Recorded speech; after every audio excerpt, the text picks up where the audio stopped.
This is the murder of Samuel Johnson Jr. Samuel Johnson Jr. was born in 1984 to Stephanie and Samuel Johnson Sr. in San Antonio, Texas. Samuel was the first of 3 kids and beloved by his parents. Samuel Johnson Sr. stated that he knew that his son was going to be smart from the very first time that he held him. He always dreamt of his son to be smarter and more advanced than him, and that's exactly what he received. Samuel was a hard worker, and he shared a very close-knit bond with his parents and siblings. He had one day aspired to become a lawyer, but in the meantime, he was working as a bus driver in San Antonio, Texas. Samuel also had a son named after him, a third-generation namesake. On Sunday, January 17, 2010, an officer on patrol discovered a dead body at San Antonio, Texas cemetery. The victim had been shot multiple times, but upon further investigation, police believe the victim had been shot several days earlier and then dumped at the cemetery recently, as there was no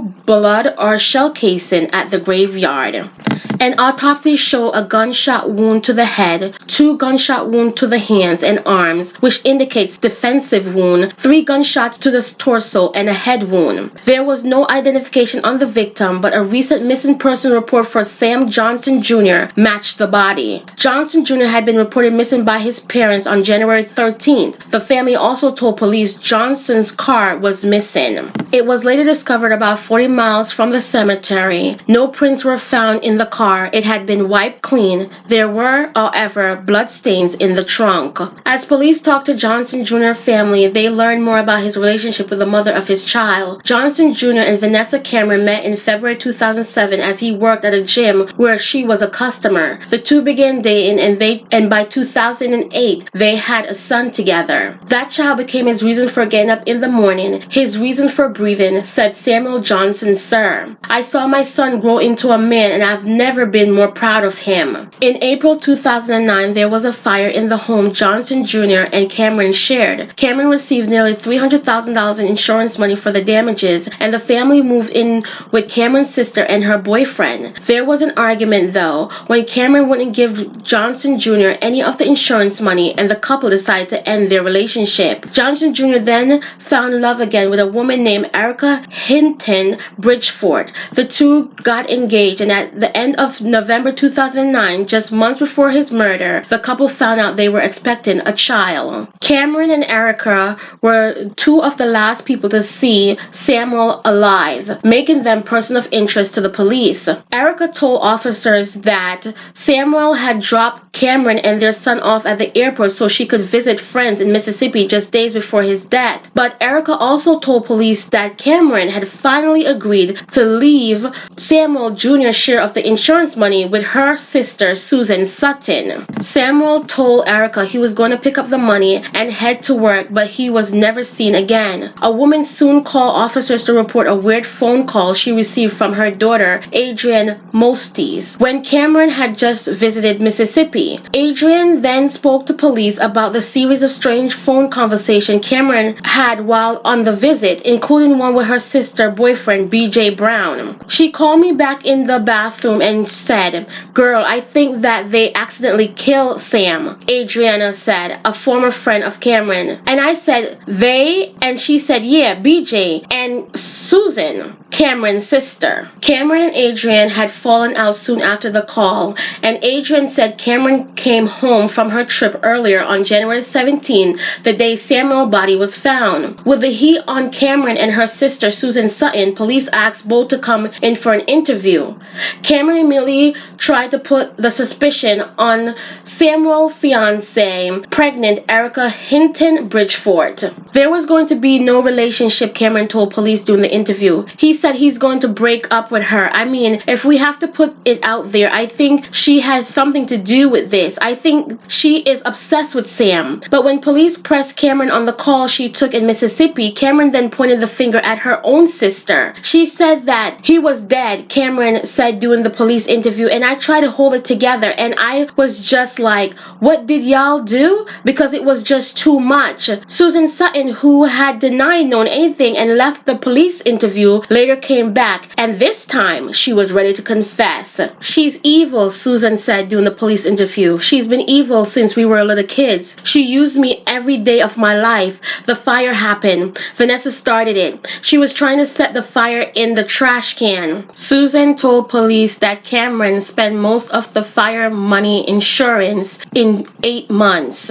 Vanessa Cameron used the money that she collected from the fire to control her sister, brother-in-law, and her acquaintance. Police also learned that Samuel Johnson Jr. took out a life insurance policy himself in the amount of $750,000. Susan confessed to police that Cameron told her to get a gun and kill Samuel, adding her sister went so far as to use her mental health issue against her. Vanessa had taken away her medication, said Kimberly Bauer, a former San Antonio police sergeant. That way, if Susan went to trial for Sam's murder, she could claim that she wasn't on her meds and that led to murder. Susan alleged she was forced into the murder out of desperation and promise of money. Susan and her boyfriend were not working at this point, Miller said. They didn't have jobs. They were dependent on Vanessa. Susan admitted that she couldn't do it and that her boyfriend, BJ Brown, had to step up and do it for her. BJ recruited the help of his cousin, Lakeisha Brown. It started when they lured Samuel to Susan's home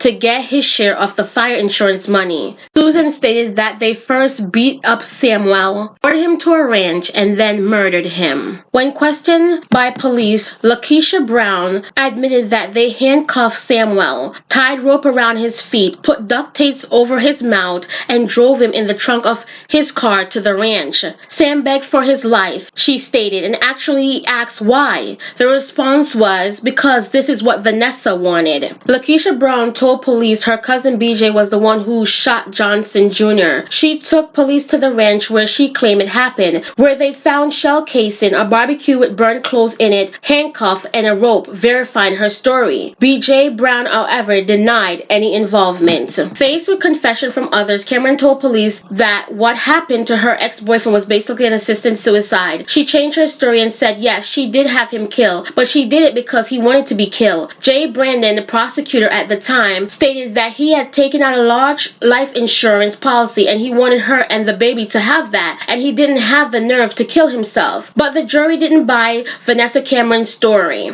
Vanessa was originally convicted in 2012 and sentenced to 70 years in prison. Up on appeal, won the chance to have a new trial. In the second trial, she was sentenced to life in prison without the possibility of parole. Prosecutor believed that Vanessa Cameron had a cold and calculus personality. Susan Sutton and Lakeisha Brown both pled guilty and testified against Vanessa Cameron at her trial. Susan is serving a 25-year sentence, while Lakeisha Brown is serving 20 years in prison. In October 2013, BJ Brown went on trial but was acquitted for lack of evidence. Vanessa Cameron and Sam Johnson Jr.'s son is currently being raised by Cameron's mother. This story is so sad. To take this young man's life away because of unmeasurable greed and jealousy and just pure evilness. Most of all, for Vanessa Cameron to rob her own son of a father because of her selfishness. My prayers and condolences go out to Samuel Johnson Jr. III. I hope that as he grows and become older, he's not overcome by all the noise that he hears about what his mother had done to his father. That he's able to grow up into a well-adjusted young man. My thoughts and prayers go out to Samuel Johnson Jr. parents for the loss of their son and for his siblings the loss of their brother. May Samuel's soul forever rest in peace, knowing that justice was served. Until next time on the Meaningful Talk Crime Doc, don't forget to like, share, and subscribe, and I'll catch up with you guys later in the comment section.